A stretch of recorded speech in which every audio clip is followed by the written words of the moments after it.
kepala sekolah di Kabupaten Goa, Sulawesi Selatan berinisial MS ditetapkan sebagai tersangka atas dugaan kasus korupsi dana bantuan. Tersangka akan ditahan selama 20 hari untuk pengembangan kasus korupsi yang melibatkan sejumlah pejabat daerah. KIP, dana bos, banyak hancur ini. Gak usah tambah berat kalau memang banyak korupsi uang negara habis, bukan untuk rakyat.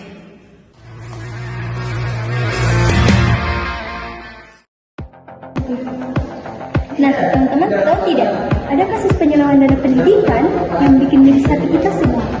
Dana pendidikan yang harusnya dibuat untuk mengurus sekolah, membeli buku, dan membantu guru, malah hilang tidak tahu kemana. Kajian Indonesia Komputer Watch atau ICW mengungkapkan bahwa sektor pendidikan masuk dalam besar korupsi.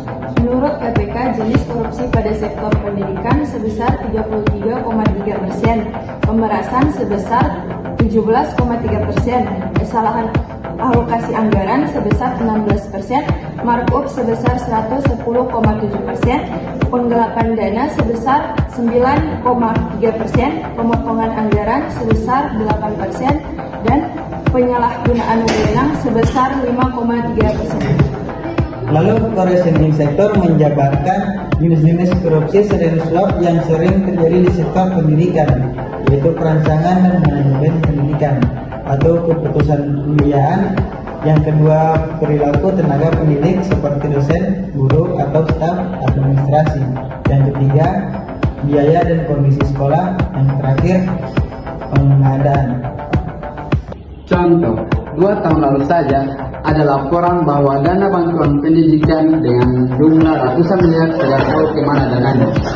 Terus, apa sih penyebab terjadinya penyelewengan dana pendidikan?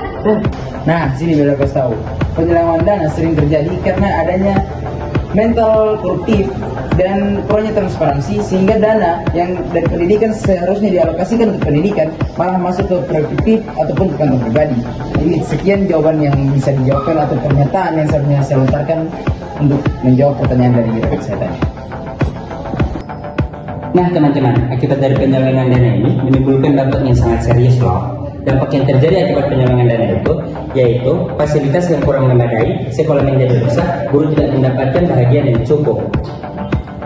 Bahkan banyak anak yang putus sekolah. Ini adalah sebuah masalah besar dalam dunia pendidikan di Indonesia. Karena pendidikan adalah dasar untuk masa depan bangsa.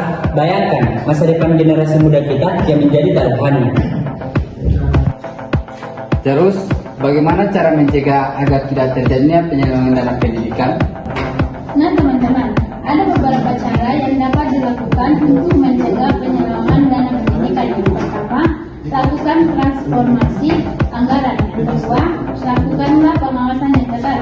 Yang ketiga, berikanlah sanksi yang ketat kepada oknum korupsi tanpa harus memandang bulu. Dan yang terakhir, lakukan digitalisasi sistem, gunakan teknologi sebagai pengawasan anggaran secara real time. Nah teman-teman, kita tidak bisa diam saja. Tidak semua punya peran. Mari kita kawal dalam pendidikan, laporkan jika ada kecurangan, dan dorong pemerintah untuk transparan dalam pengelolaan dana. Pendidikan adalah hak semua anak-anak.